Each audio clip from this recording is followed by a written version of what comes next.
Hey everyone, today on the Multiply Podcast, we've got a special guest. Scotty Gibbons is here talking about creating and sustaining a leadership pipeline. Check it out.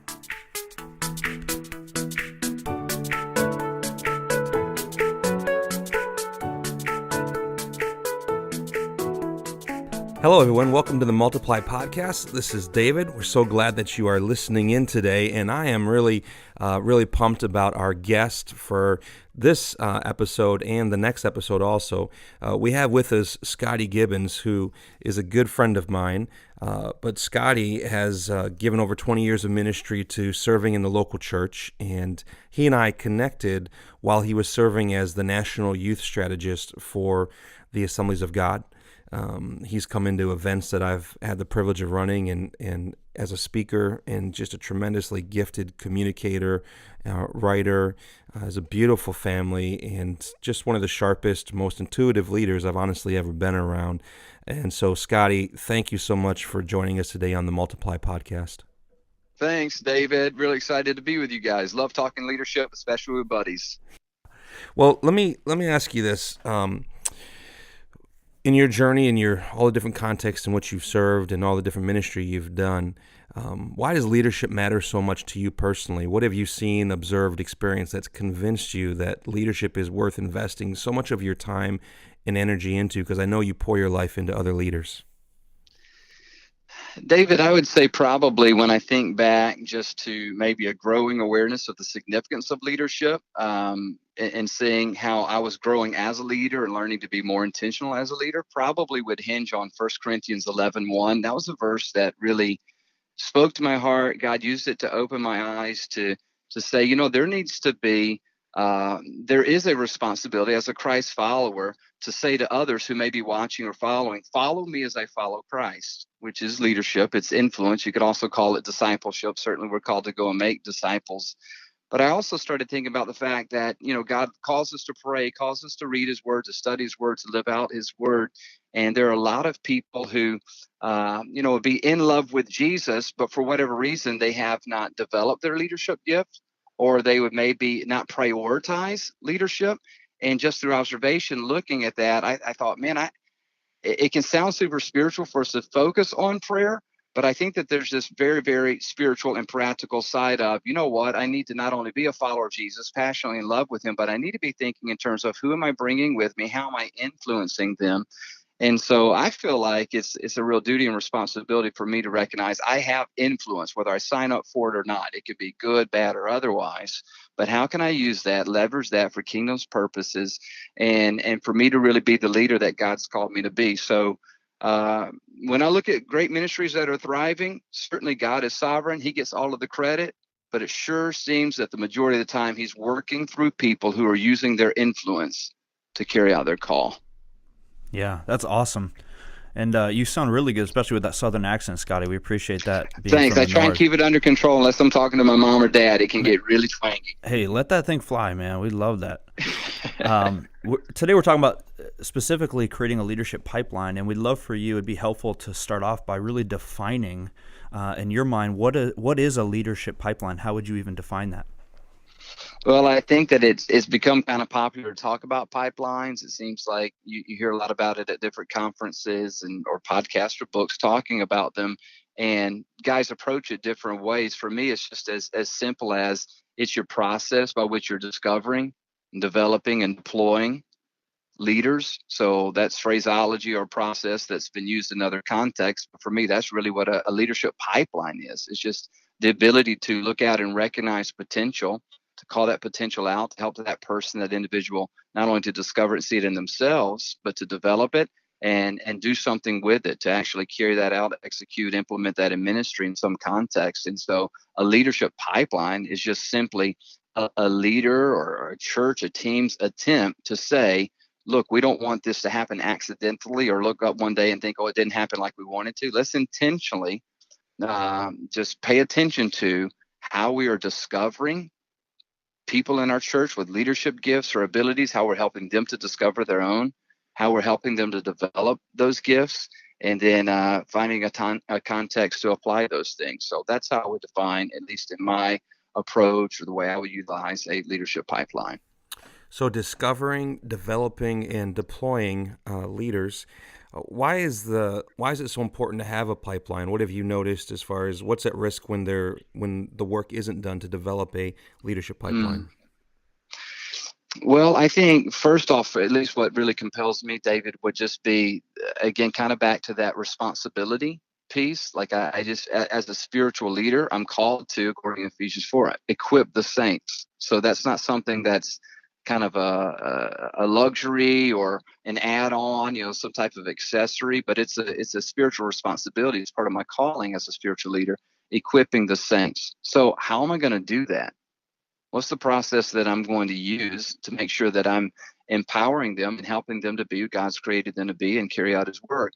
Another familiar story that I think people resonate with, and when they connect the dots on the story in Exodus 18 with Moses and Jethro, it's very important to do a leadership pipeline, because if I don't, and I'm not raising up other leaders, if I'm not raising up the next leadership generation or those who will succeed me, if I'm not thinking about that, then I'm going to wear myself out and got the Messiah complex. Only I can do it. Nobody can do it better than me. Well, that's pride. That's sinful. That's arrogance. And not only that, but the people are frustrated because the work's not being done the way it should be. People are also frustrated because they're not able to contribute and be a part in the way that they're gifted and wired to. So I would look at it just from a biblical standpoint and say those two reasons really compel me to say this is not something Scotty gets to choose whether or not I'm going to be committed to. Developing leaders, no, this is something that I must do as a follower of Jesus. But if you think of it in just the context of just ministry, and you just look at church, most every single student ministry, every single church, there seems to always just be this deficit of leaders. And a lot of times it's because we've developed workers or we've recruited workers, but we still can't figure out why we're still doing a lot of the heavy lifting as the point person. Or we look at it and say, man, we're trying to do this ministry, but we just don't, we never have enough quote unquote volunteers. And so there's just a shift in thinking that I think that we have to have and say, certainly they're a volunteer in the sense that maybe they're not being paid for it. And yes, they may be a worker in terms of they are serving and working hard, but what a different approach to say, I want to raise up thinkers, leaders, doers, workers, problem solvers, people who are out there not just carrying out a task, but those who are really owning ministry responsibilities and taking them further than I ever could if I just personally tried to oversee that ministry. So I think it's just win, win, win all the way around whenever we look at the implementation of a leadership pipeline. It sounds like, in the local church, a lot of us are trying to figure out how do we measure discipleship and what are the different metrics, indicators in the life of a disciple. And one of the things I think is the most clear, easy metric is to say a disciple is someone who's making disciples. And it sounds like you're saying really a leader is someone who develops leaders. And so there's this connection between being a leader and having a leadership pipeline. So as we talk about discovering leaders, Scotty, for those of us that are maybe don't have a leadership pipeline or don't know what to do first, what's the very first step? Well, if an individual just look at this thought, discover, develop, and deploy, and so just beginning with discover and just ask yourself a couple of questions. And the first would be, if I'm going to discover them, question one would be, well, what kind of leader am I even looking for? Like, do you have a certain, and we're talking right now, David, just in the context of kind of building that team like what we're talking about. So this is so multifaceted in terms of it's not just about a job that I'm trying to get done. I need to equip the saints that they have dreams that may be unrelated to serving in the church. But I'm talking right now just through this lens of building a ministry, growing a leadership team for maybe a youth ministry, a kids ministry, something like that. And so I think that you would just start off with, what kind of leader am I looking for? And when you're answering that question, certainly there's going to be a category of non-negotiables, right? And this is really important. This is maybe speaking out of my pain right here. But when you're talking about listing out things that are non-negotiable, you got to remember you call them non-negotiables because they're non-negotiable. So you don't look at it and start lowering standards or changing midstream to try and just fill a void because of the sense of panic or urgency. It's really important that when you're saying, okay, this is the kind of team that I feel like God's calling me to build, that there are going to be some non-negotiables for those roles. And there could be, a variety of ways that you would list that out based on the job or the spiritual maturity required. But that's just a good, safe starting point. How Scotty, important? Yes. real quick, did you have a couple of non-negotiables for you that were maybe general enough that could apply to any situation? Like you mentioned, I think Yeah. character. Yeah, for sure. Yeah, spiritual character, would be one right out of the gate. And I know that some would say, well, hey, there are people on the journey and they're involved in our church and they're not yet a follower of Christ. Can't we do something for them? And I think absolutely, right? You meet everybody where they are, but there still are going to be some non-negotiables. So if I'm looking for a worship leader, one of the non-negotiables they can actually sing, right? So nobody wants to raise up Scotty to be the worship leader because that just wouldn't be good. So background checks would be a non-negotiable for somebody working in kids or youth ministry. You just got to say, look, if they don't pass the background check, they can't be involved. That's a non-negotiable. Or maybe you have reference checks. And so if you get someone that, just 1, 2, 3 poor references like that, and now all of a sudden you're disregarding a clear red flag. Well, you've really done yourself a disservice to the whole process of discovering, developing, deploying leaders right out of the gate when you begin to compromise on some things that you should have established as non-negotiable. And you just remember, I can always grow a skill, but I can't grow a spirit. I can't expect them to grow on the job training. All of a sudden they're going to become more like Jesus if I just get them in here and let's just start getting to work. Man, if that's a non-negotiable for me, I've just got to stand my ground and say, listen, I'm still going to love them. I can still even disciple them. But as it relates to this specific area of ministry, I'm not going to have them to be the junior high boys, small group Bible study leader if any of these non-negotiables aren't satisfied. So that would just be an example of what I'd say on the non-negotiable side. Yeah, that's awesome. Um, are there any others that kind of boxes that you would check besides character? I know Dave and I have talked in the past about like finding people that are fat people, faithful, available, teachable. Any of those three resonate with you, or are there any others that you think of? Yeah, well, love all of those. Again, I would just say it really applies to the specific role of what it would be, because everybody says that they're teachable, right? But most of the time, there seems to be a breakdown between what they think or what they believe about themselves and they're actually carrying out. But I would also just concede that there are so many different places in the journey of that. So if a person's growing in their teachability, I may not disqualify them for this certain role, but it would just be specific to the opportunity or the responsibility. So are they gifted musically? No, they're not. Then don't put them on the drums. Don't put them on the guitar or whatever. It would just be attached to that. But I would probably shift just to the next piece, saying that even beyond negotiables, there are still some preferences. So I don't think that you just have to leave it in the black and white boxes or category of you're in or you're out. I think that you also have a list. What is it that I'm looking for? What are some preferences?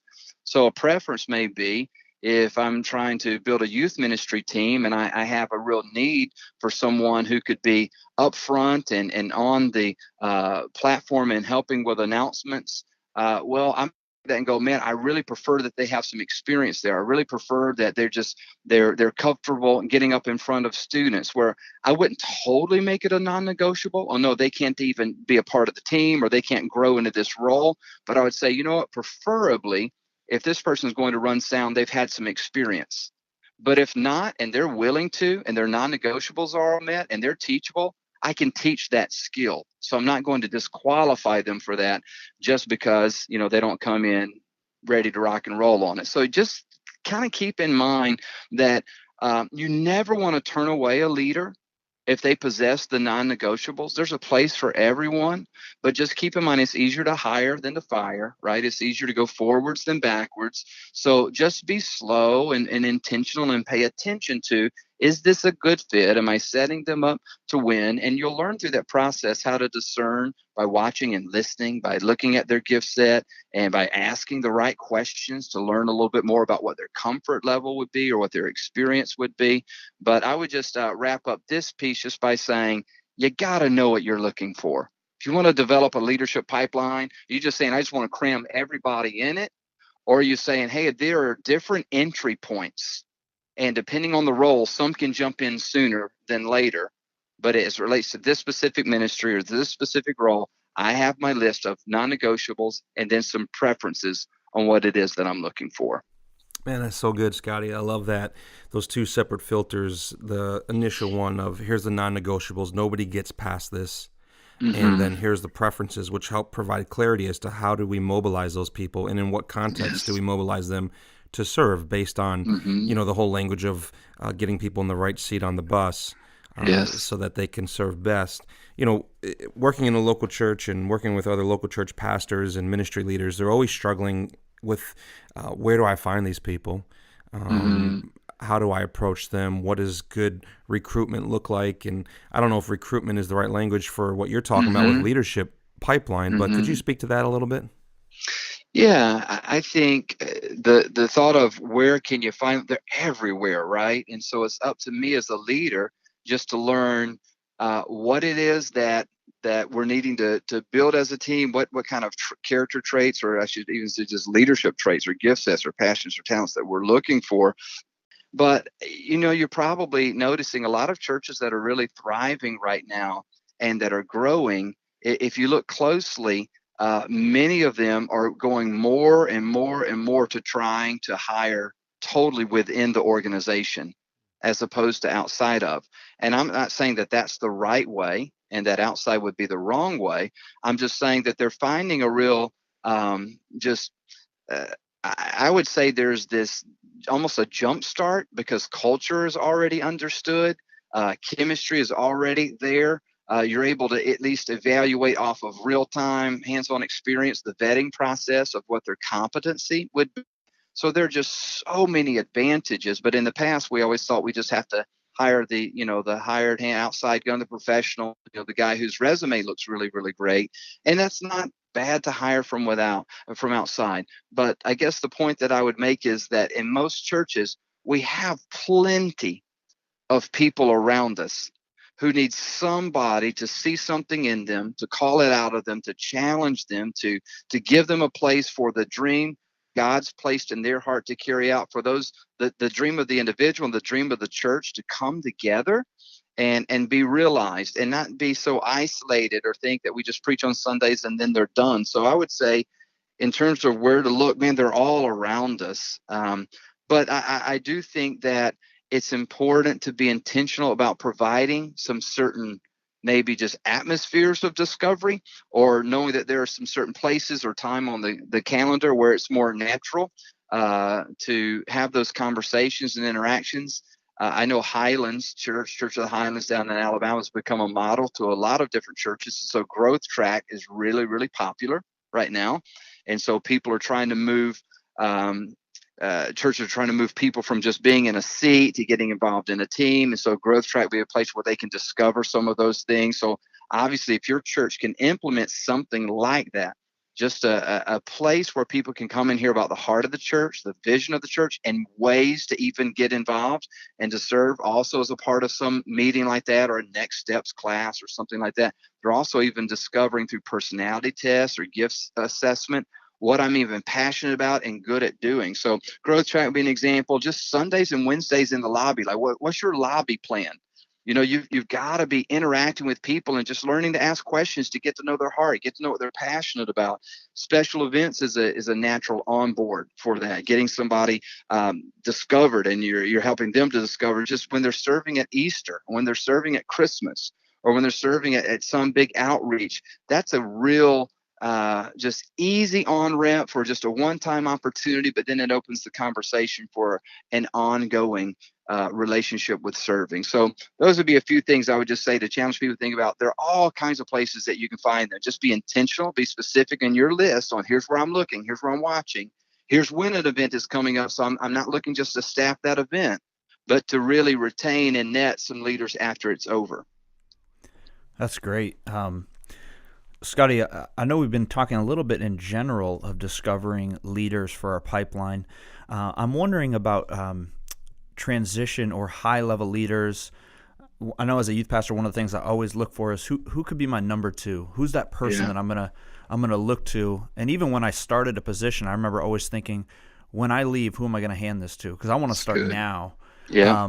When you're talking about discovering a leader like that, what are some things that you think about? What are some things that you look to? What is the type of person that you look for with that type of a leadership? Maybe it's a senior pastor who's going to be transitioning out of a church, or a youth pastor, or whatever. But for you, what are some things you look for when that type of leader comes along?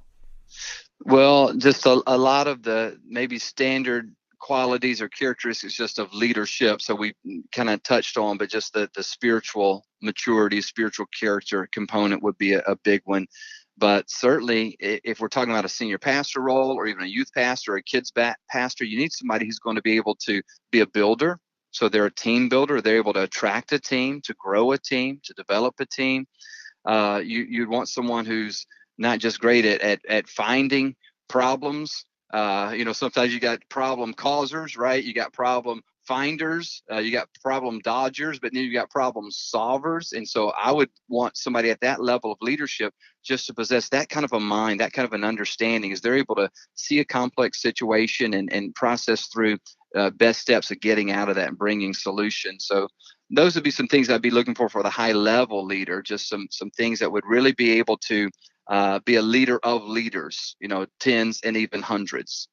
I flew in to speak at an event in San Antonio one time, and the host of the event picked me up and was taking me out to lunch because I like to eat, and we went to taste a little Mexican spot, and but as he was taking me, his team members kept calling him and asking him questions related to the event.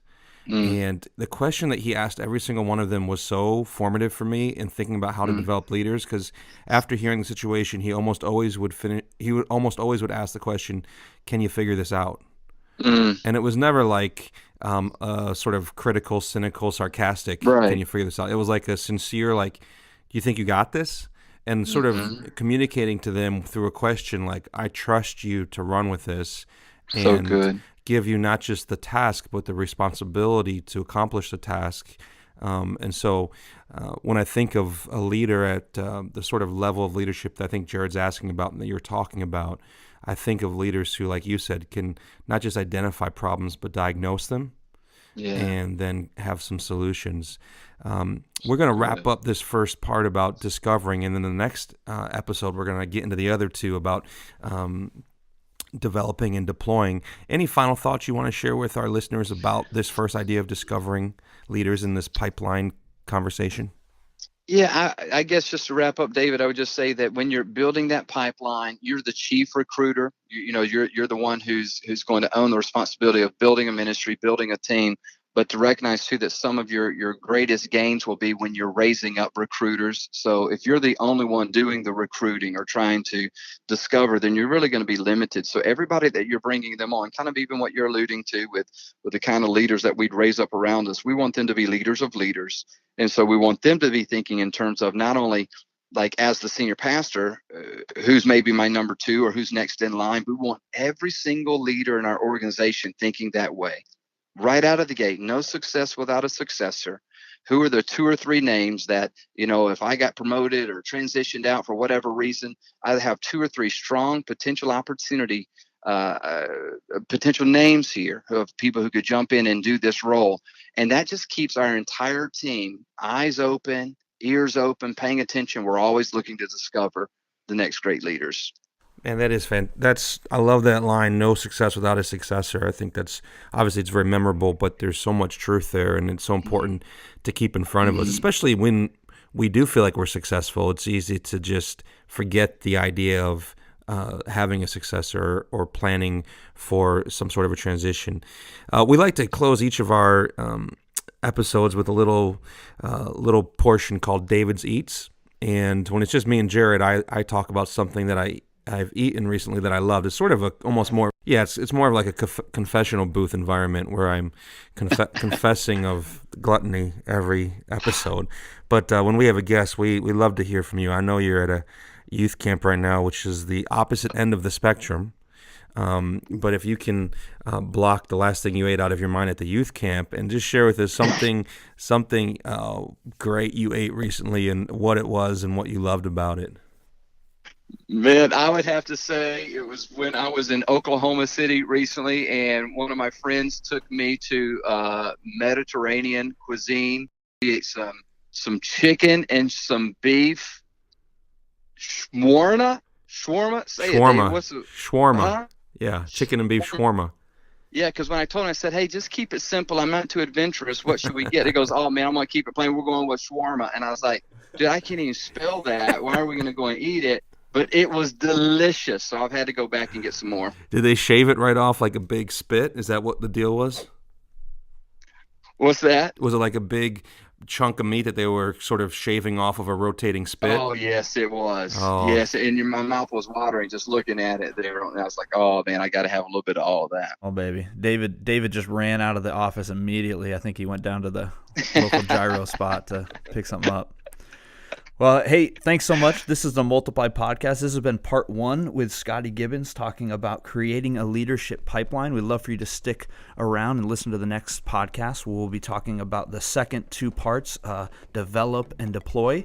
So be sure and stick around. We'll see you next time.